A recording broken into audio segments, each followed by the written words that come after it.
Hello my soul family, कैसे हैं आप सब। एंड आई होप आप सब अच्छे होंगे, सुरक्षित होंगे और अपना इनर वर्क ज़रूर कर रहे होंगे जहाँ पे भी होंगे। मैं आप सभी का बहुत बहुत स्वागत करती हूँ अपने इस चैनल में। थैंक यू सो मच मुझे इतना सारा प्यार देने के लिए, मेरे इस चैनल को इतना सपोर्ट करने के लिए। And I am very glad कि मैं आपकी किसी भी तरीके से हेल्प कर पाती हूँ, चाहे वो कोई स्पिरिचुअल इंफॉर्मेशन शेयर करके हो या फिर टैरो कार्ड मैसेजेस के थ्रू। तो अगर आपने अभी तक मेरा ये चैनल नहीं सब्सक्राइब किया है तो please like share and subscribe. और आप भी मुझे कमेंट सेक्शन में बता सकते हैं अगर आप मुझे कुछ भी बताना चाहते हैं तो चलिए आज का वीडियो शुरू करते हैं। और ये है हमारा पार्ट नंबर 9, जो कि हम एक सीरीज कर रहे हैं जिसका कंटिन्यूएशन पार्ट है। ओके, अभी तक हमने पार्ट 8 तक ऑलरेडी वीडियो बना लिए हैं और इसमें पार्ट 8 तक हमने जाना कि कैसे इलेक्ट्रिक वॉर्स और 1000 ईयर वॉर के बाद हमारी पहली और दूसरी सीडिंग डिस्ट्रॉय हो गई, कैसे फर्स्ट और सेकंड सीडिंग के बाद कुछ सील्स हमारे ऊपर लगाए गए, जिन सील्स को हम डीएनए सील्स बोलते हैं। सील ऑफ पेलेडोर, सील ऑफ एमेंती और ट्रीटी ऑफ एल अनु बना 1000 ईयर्स वॉर के बाद, सेकेंड सीडिंग डिस्ट्रॉय होने के बाद। उस ट्रीटी ऑफ एल अनु में हमने ये भी जाना कि क्या क्या उस अग्रीमेंट में चीज़ें हमने डिस्कस ऑलरेडी पिछले पार्ट्स में कर रखा है ये सब कुछ, कि कैसे हमने उस ट्रीटी ऑफ एल अनु में क्या क्या पॉइंट्स रखे गए। ओके, हमने ये भी जाना कि इस ट्रीटी ऑफ एल अनु को होने के बाद में, इस एग्रीमेंट के बनने के बाद में, कुछ अनुनाकीज जो थे वो इस ट्रीटी ऑफ एल अनु से खुश नहीं थे, इस एग्रीमेंट को वो नहीं चाहते थे, वो सपोर्ट नहीं कर रहे थे। तो उन्होंने एक दूसरा ग्रुप रेडी किया जिसका नाम था अनुनाकी रेजिस्टेंस। इस ग्रुप के अंदर वो अनुनाकी थे जो कि स्फेयर ऑफ एमेंती को और थर्ड सीडिंग को डिस्ट्रॉय करना चाहते थे।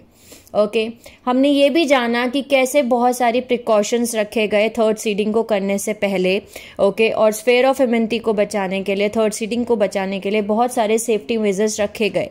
इसीलिए जो अनुनाकी इस ट्रीटी ऑफ एल अनु को नहीं मानना चाहते थे, जो लॉ 1 को नहीं फॉलो करना चाहते थे, जो यूनिटी कॉन्शियसनेस को फॉलो नहीं करना चाहते थे, उनके डीएनए कन्फिग्रेशंस किए गए, उनके डीएनए में कुछ चेंज किया गया, उनके ऊपर टेम्पलर एक्सल सील लगाया गया और लेटर एक और सील लगी जिसको हम बोलते हैं टेम्पलार सील, जो कि एक तरीके की डीएनए सील से उनके बेस स्टोन्स निकाल लिए गए थे।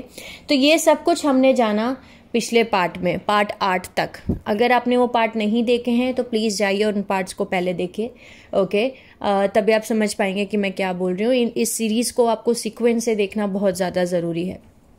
तो आज के वीडियो में हम जानेंगे कि कैसे हमारी थर्ड सीडिंग शुरू हुई, सीरियन काउंसिल ने और दूसरे अदर स्टार सिस्टम्स ने कैसे मिलके एक सिक्योरिटी टीम रेडी की, कैसे नए बोल सकती हूँ आपको सिक्योरिटी टीम इसमें और ऑर्गेनाइजेशंस इस थर्ड सीडिंग को और स्फेयर ऑफ एमेंटी को प्रोटेक्ट करने के लिए एक साथ आए। ओके, और कैसे हमारा आर्क ऑफ द कवर्नेंट बना। ये आर्क ऑफ द कवर्नेंट हमने बहुत ज़्यादा सुना है, अगर आप गूगल पे भी डालें या अगर आपने बाइबल पढ़ी है तो बाइबल में भी आपको आर्क ऑफ द कवर्नेंट मिल जाएगा।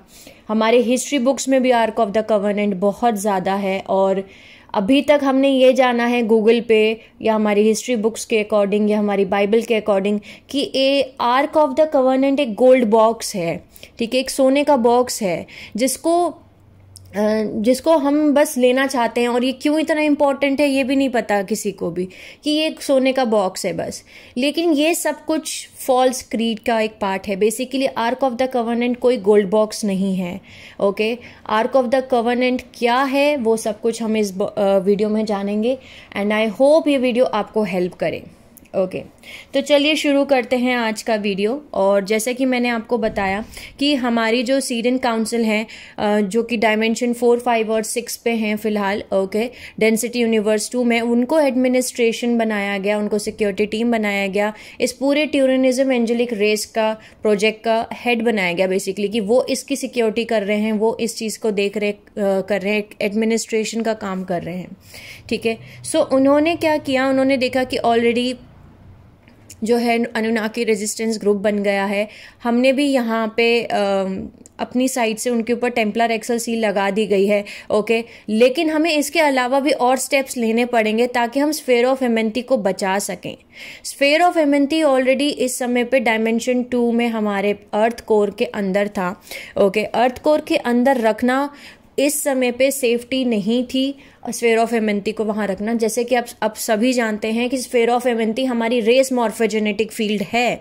ओके, जो कि सैरोगेट रेस मॉर्फोजेनेटिक फील्ड का काम कर रही है, एक रोल प्ले कर रही है, क्योंकि हमारी जो मॉर्फोजेनेटिक फील्ड है वो तारा पे है। ओके, हम सब तारा से फॉल होके यहाँ अर्थ पे आए हैं, तो हमारी जो मॉर्फोजेनेटिक फील्ड है वो तारा पे है, लेकिन एक रेस मॉर्फोजेनेटिक फील्ड, एक सैरोगेट मॉर्फोजेनेटिक फील्ड को बनाया गया जिसको हम स्फीयर ऑफ एमेंथी बोलते हैं, जिसके थ्रू हम फिजिकल इनकारनेशन ले सकते हैं, हम जन्म ले सकते हैं। अगर मॉर्फोजेनेटिक फील्ड डिस्ट्रॉय हो जाती है तो आप जन्म नहीं ले सकते, एक मैटर फॉर्म में, फिजिकल फॉर्म में आप जन्म नहीं ले सकते। तो कितना इंपॉर्टेंट है स्फीयर ऑफ एमेंथी को प्रोटेक्ट करना।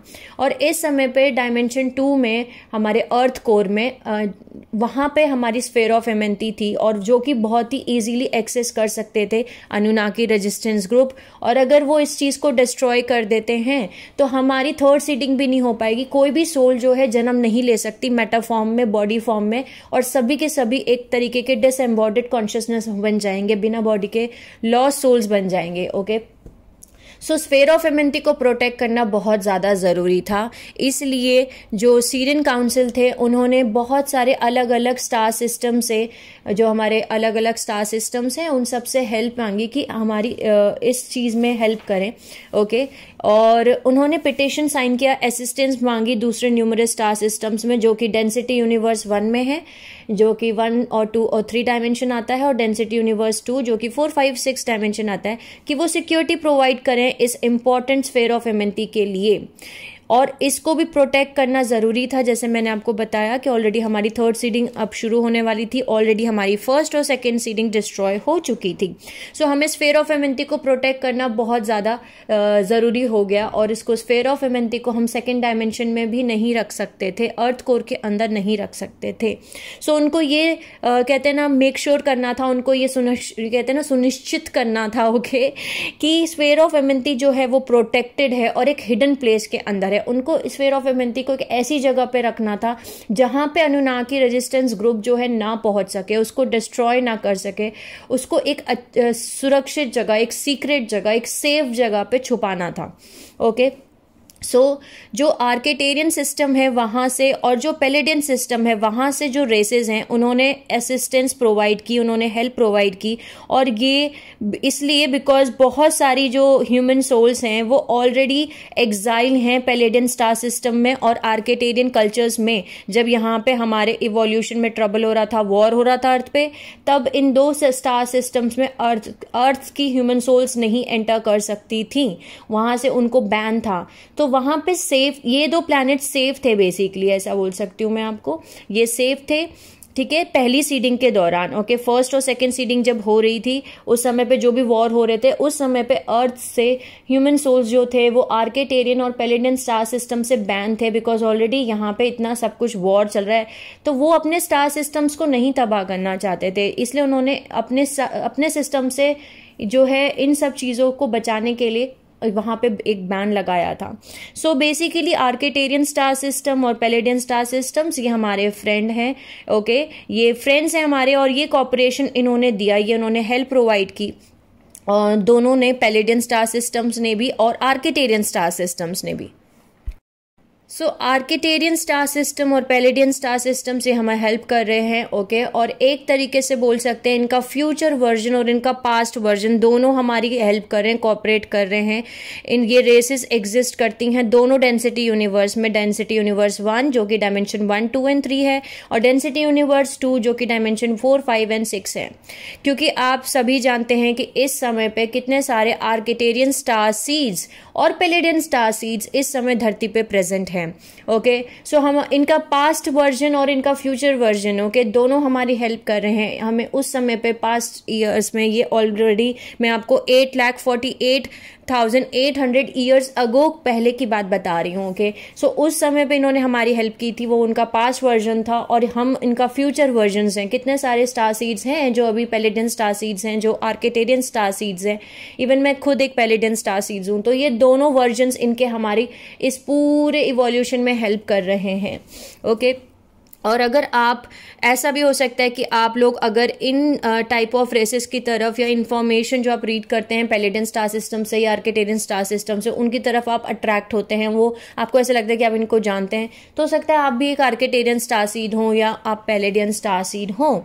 सो ये हमारे ये हमारे हाइब्रिडाइजेशन प्रोजेक्ट का एक पार्ट है, ये दोनों स्टार सिस्टम्स। ओके, सो अब उनके सिक्योरिटी के साथ साथ इन दो स्टार सिस्टम्स ने हमारी हेल्प की। ओके, इनके साथ साथ हमारे सीरियन काउंसिल ने एक और सिक्योरिटी मेजर्स बनाए, और इस सिक्योरिटी मेजर्स में एक ऑर्गेनाइजेशन को बनाया गया जो कि डेंसिटी यूनिवर्स 2 पे बनाई गई, जो कि हमारा डायमेंशन 4, 5 एंड 6 है, विद सीरियंस और सेवरल अदर कल्चर्स फ्रॉम आर्किटेरियस। यानी आर्किटेरियन ने मिलके और सीरियन स्टार सिस्टम्स, इन दो स्टार सिस्टम्स ने मिलके एक नई ऑर्गेनाइजेशन फॉर्म की, एक नई ऑर्गेनाइजेशन का क्रिएशन किया, एक नई ऑर्गेनाइजेशन बनाई, और सीरियन और आर्किटेरियन ऑर्गेनाइजेशन का कोलेशन को हम बोलते हैं the Sirian Arcturian coalition for interplanetary defence.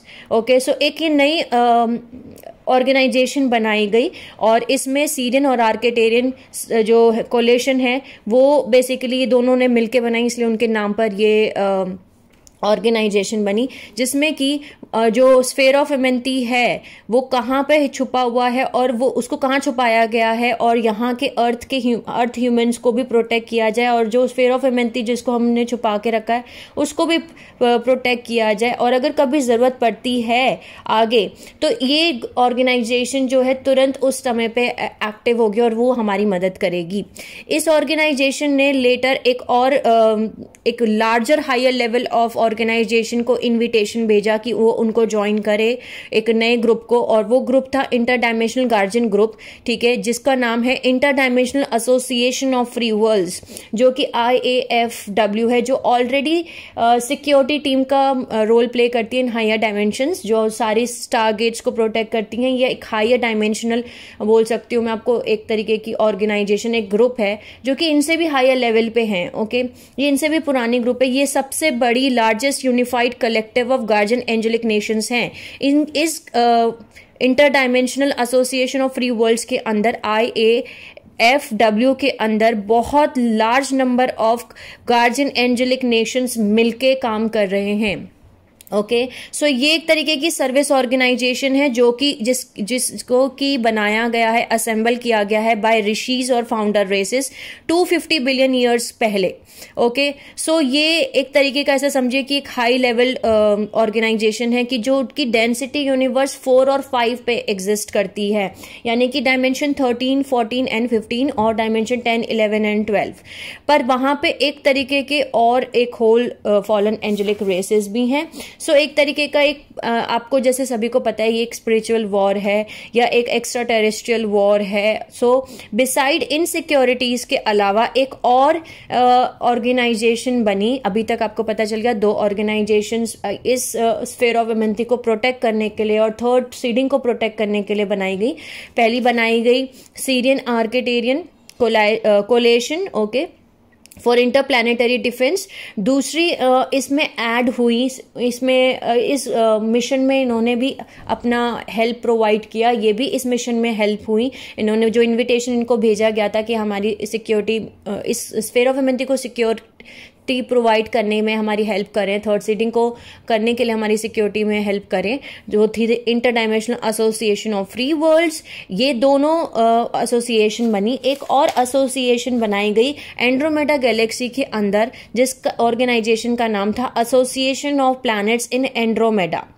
लेकिन ये तीन ऑर्गेनाइजेशंस बनी, लेकिन जो association of planets in Andromeda है उसने ये अग्री नहीं किया कि वो मिलिट्री इन्वॉल्वमेंट्स करेगी, बिकॉज वो सपोर्ट नहीं करते थे उन कंडीशंस को जो ट्रीटी ऑफ एलएनओ की वजह से बनी। इसलिए उन्होंने स्फीयर ऑफ एमेंथी को तो छुपाने में हेल्प कराई with in a secret location उनके स्टार सिस्टम में, लेकिन उन्होंने ये कहा कि हम आपकी मदद तो करेंगे, ठीक है, लेकिन हम इसको सपोर्ट नहीं करते। जो ट्रीटी ऑफ एलएनओ बना, जो एक तरीके का अग्रीमेंट बना, उसकी वजह से जो कंडीशंस बनी हैं उन कंडीशंस को हम सपोर्ट नहीं करते। ओके, सो अब स्फीयर ऑफ एमेंथी को हमारे डायमेंशन 2 से निकाल के, अर्थ कोर के अंदर से निकाल के एंड्रोमेडा गैलेक्सी में बेसिकली छुपा दिया गया। एंड्रोमेडा गैलेक्सी जो है हमारी स्टार सिस्टम, वहां के किसी अंदर एंड्रोमेडा गैलेक्सी स्टार सिस्टम के अंदर किसी प्लैनेट में एक हिडन जगह पे, एक छुपी हुई जगह पे, एक सीक्रेटिव जगह पे, वहां पे स्फीयर ऑफ एमेंथी को छुपा दिया गया। ओके, ताकि स्फीयर ऑफ एमेंथी जो है डिस्ट्रॉय ना हो। ओके, और हमारी जो इवोल्यूशन है वो चलती रहे। सो आप ये कह सकते हैं कि हमारे पीछे एक, कहते हैं ना, हमारे पास एक हाई लेवल बैकअप्स हैं, गार्जियंस हैं, जो हमारे पीछे बहुत ही हाईली लेवल ऑफ गार्जियंस, बहुत हाई लेवल के जो गार्जियन हैं वो हैं हमारे साथ, और उनका प्रोटेक्शन हमारे साथ है। बिकॉज जो दूसरे फॉलन एंजेलिक्स हैं वो डिस्ट्रॉय करना चाहते हैं या डोमिनेट करना चाहते हैं। सो स्फीयर ऑफ एमेंथी को निकालने के बाद और उसको एंड्रोमेडा गैलेक्सी में छुपाने के बाद कुछ टाइम तक अर्थ के ऊपर क्लाइमेटिक और ज्योग्राफिकल चेंजेस आए, क्योंकि अर्थ की जो एनर्जेटिक ग्रिड है उसको रीबैलेंस करना पड़ता है। और जैसे ही स्फीयर ऑफ एमेंथी को निकाला गया तो अर्थ की जो एनर्जेटिक ग्रिड थी उसको रीबैलेंस करने के लिए दोबारा से अर्थ को कुछ टाइम पीरियड के लिए जाना पड़ा इनटू हीलिंग और रीअलाइन करने के लिए।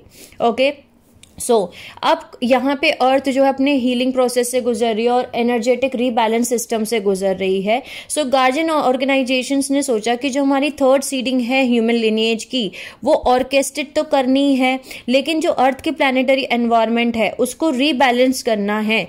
अर्थ की ग्रिड जब तक रीबैलेंस नहीं हो जाती, जब तक उसके अंदर एक भी लाइफ फील्ड जो है हम नहीं यहाँ पे थर्ड सीडिंग हम नहीं शुरू कर सकते जब तक अर्थ ग्रिड रीबैलेंस नहीं हो जाती। Okay, so third seeding human की यहाँ पे नहीं, और ऑर्केस्ट्रेट करने के लिए बेसिकली जो हमारी थर्ड सीडिंग है ह्यूमन लिनिएज की उसको ऑर्केस्ट्रेट करने के लिए, उसको स्टार्ट करने के लिए प्लानिटरी एनवायरनमेंट को रीबैलेंस करने की ज़रूरत है। लेकिन जो थर्ड सीडिंग है वो डायरेक्टली यहाँ पे नहीं की जा सकती, वो यहाँ पे टेक प्लेस नहीं हो सकती, बिकॉज अर्थ कोर के अंदर जो डायमेंशन 2 है उसके अंदर जो स्फीयर ऑफ एमेंथी है, जो स्फीयर ऑफ एमेंथी हमारी मॉर्फोजेनेटिक फील्ड है, वो अब वहां पे नहीं है, क्योंकि अब वो एंड्रोमेडा गैलेक्सी में है। अब अगर वो एंड्रोमेडा गैलेक्सी में है तो अर्थ पे हम थर्ड सीडिंग कैसे शुरू कर सकते हैं? नहीं कर सकते, बिकॉज हमारे पास में मॉर्फोजेनेटिक फील्ड है ही नहीं अर्थ के अंदर।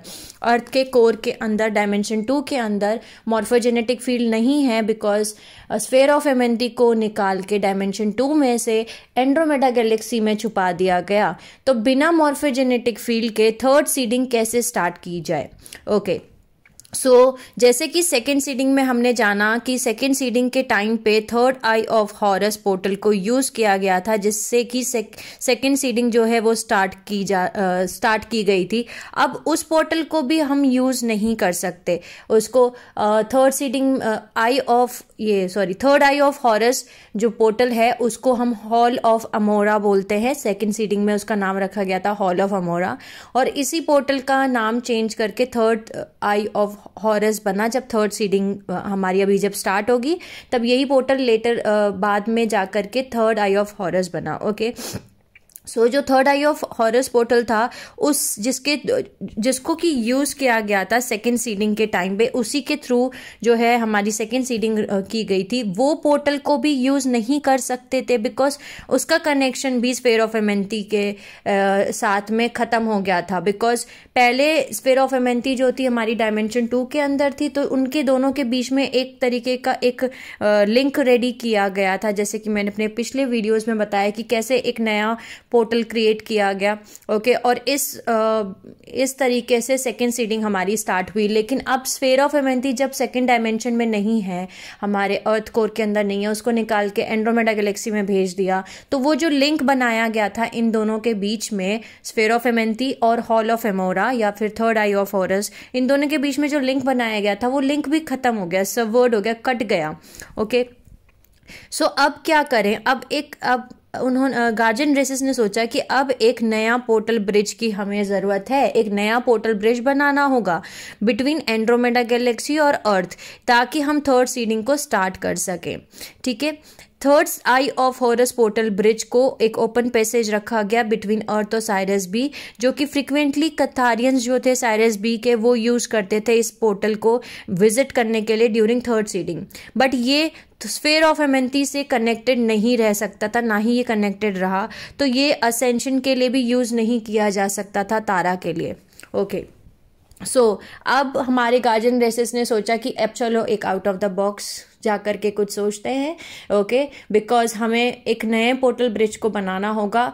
ये ब्रिज जो ऑलरेडी हमारे पास में है, ये पोर्टल, ये जो हमारे पास में है, ये पोर्टल हम यूज नहीं कर सकते, क्योंकि अब हमारा स्फीयर ऑफ एमेंथी जो है वो एंड्रोमेडा गैलेक्सी में है। तो एक नया पोर्टल ब्रिज बनाना है जो कि अर्थ और एंड्रोमेडा गैलेक्सी के बीच में बनाया जा सके, जो इनको लिंक कर सके।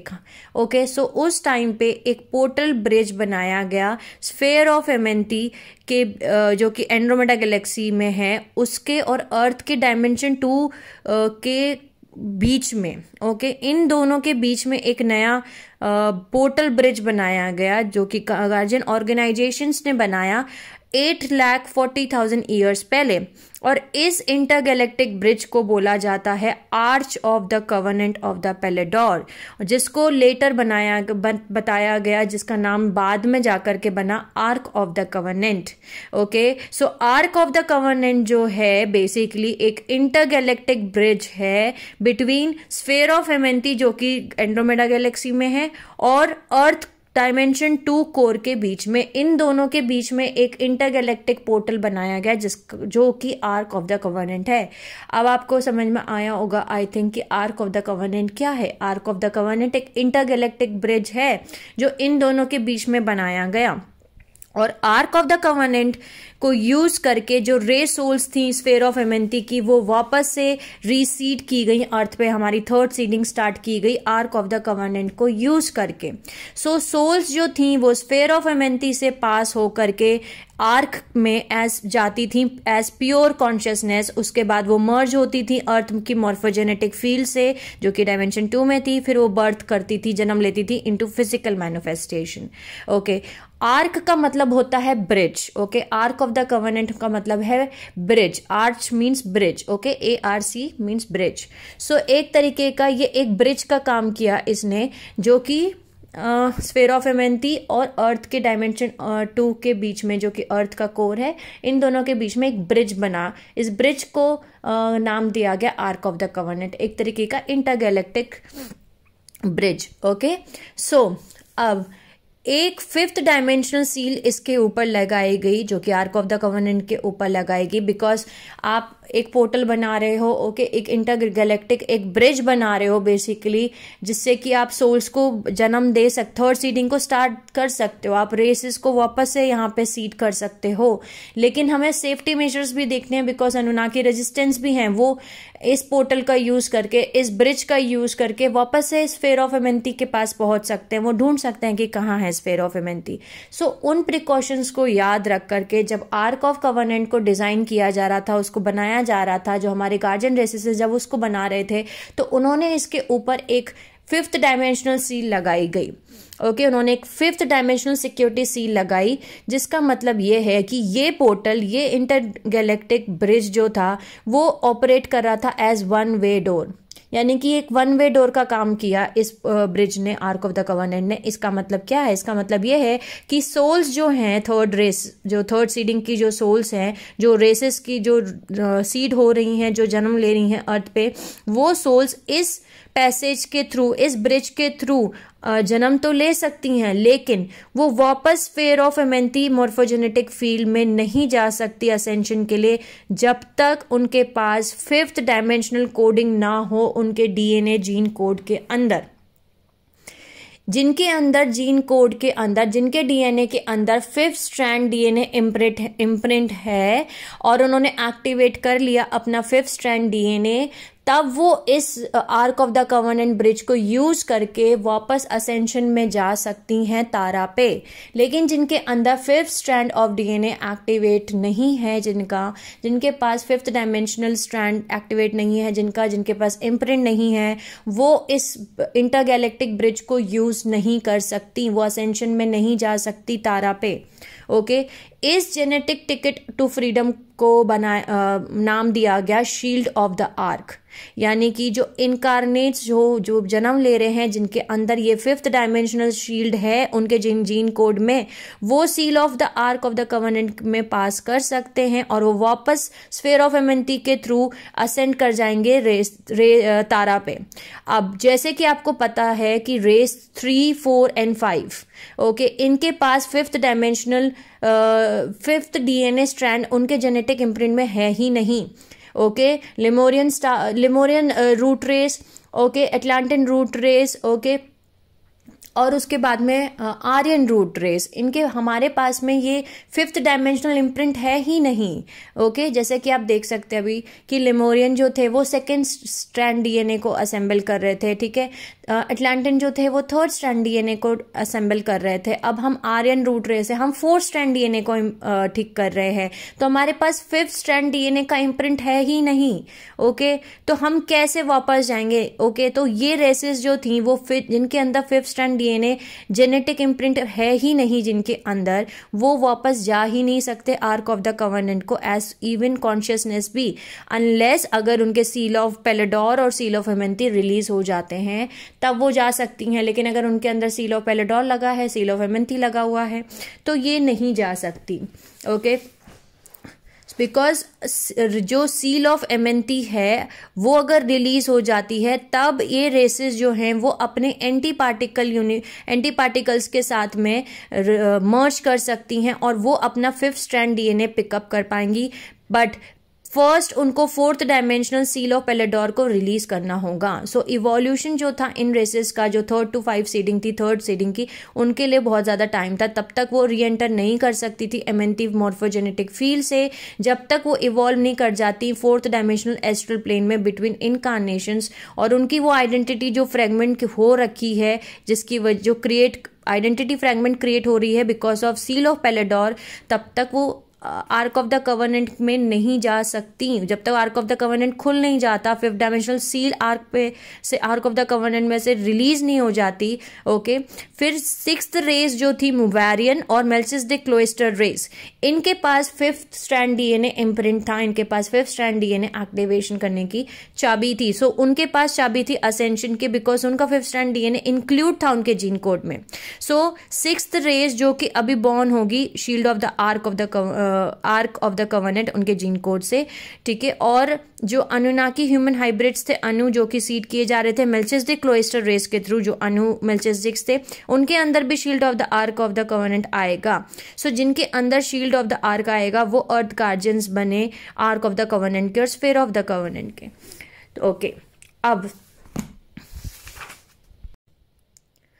आप समझ चुके होंगे कि जिनके पास भी 5th dimensional basically 5th dimensional shield of the arc है, जिनके अंदर 5th स्ट्रैंड डीएनए एक्टिवेटेड है, जिनके अंदर 5th स्ट्रैंड डीएनए इम्प्रिंट भी है, उनके ऊपर एक तरीके की ब्लेसिंग है, बिकॉज वो असेंड कर सकते हैं। बाकी रेसेस असेंड नहीं कर सकती जो कि स्टक है टाइम में, और जिनके अंदर ये 5th dimensional shield of the arc है वो अपने जेनेटिक कोड से पास ऑन करके, सिक्योरिटी सील्स को पास ऑन करके वो असेंड कर सकते हैं। सो अब आप देख सकते हैं कि ये आर्क ऑफ द कवर्नेंट जो नया पोर्टल ब्रिज बनाया गया, एक नया इंटरगैलेक्टिक पोर्टल ब्रिज बना, ये किसी के लिए तो काम कर रहा था, कुछ रेसेस के लिए काम कर रहा था, लेकिन कुछ रेसेस के लिए काम नहीं कर रहा था, ठीक है।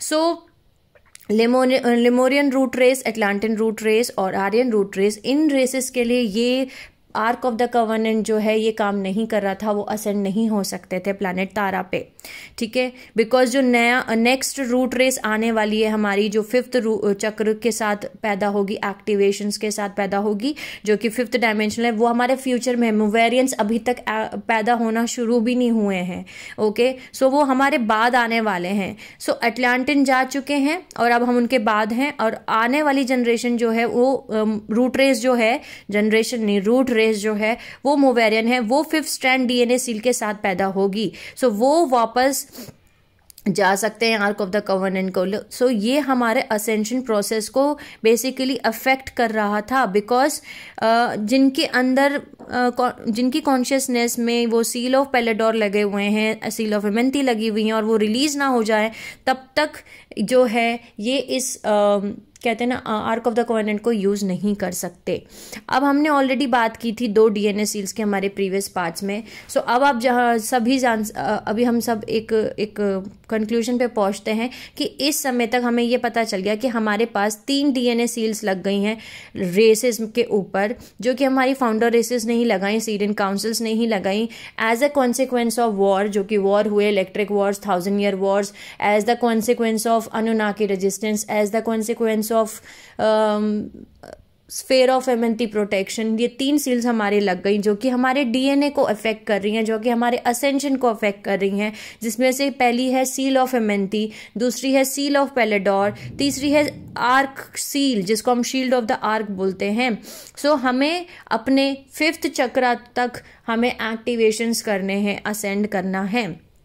अब इस वीडियो को मैं यहीं स्टॉप कर रही हूँ, और नेक्स्ट पार्ट में हम जानेंगे कि कैसे गार्जियन रेसेस ने हमें इसका सॉल्यूशन भी दिया है। जिनके अंदर 5th स्ट्रैंड डीएनए इम्प्रिंट नहीं है, जिनके अंदर 5th स्ट्रैंड डीएनए एक्टिवेशन वो नहीं कर सकते, तो वो क्या करें। बिकॉज जैसे कि अभी हम सब जानते हैं कि आर्यन रूट रेसेस के अंदर 5th स्ट्रैंड डीएनए इम्प्रिंट है ही नहीं, ओके। लिमोरियन रूट रेस के अंदर 5th स्ट्रैंड डीएनए है ही नहीं, और अटलांटिन रूट रेस के अंदर भी 5th स्ट्रैंड डीएनए इम्प्रिंट है ही नहीं। सो उन्होंने एक सॉल्यूशन इसका ऑलरेडी निकाला था उस समय, ताकि हम सभी इवॉल्व कर सकें, हम सभी असेंड कर सकें, बिकॉज गार्जियन रेसेस के लिए हम सभी बराबर हैं। उनके लिए ऐसा कुछ नहीं है कि ये उनकी स्पेशल या फेवरेट टीम है, या ये उनकी स्पेशल सोल्स हैं, नहीं। उन्होंने सभी के लिए एक सॉल्यूशन निकाल के दिया, जिसको हम ब्लू फ्लेम बोलते हैं। तो हम नेक्स्ट वीडियो में जानेंगे कि वो ब्लू फ्लेम क्या है, और उन्होंने क्या सॉल्यूशन निकाल के दिया उन सोल्स के लिए जिनके अंदर अगर 5th स्ट्रैंड डीएनए टेम्पलेट नहीं है, तो वो क्या कर सकते हैं, और उसका सॉल्यूशन है ब्लू फ्लेम। ब्लू फ्लेम के बारे में हम नेक्स्ट पार्ट में जानेंगे। तब तक के लिए sending you lots of love and healing and happy energies to all my soul family. Take care of yourself and see you soon.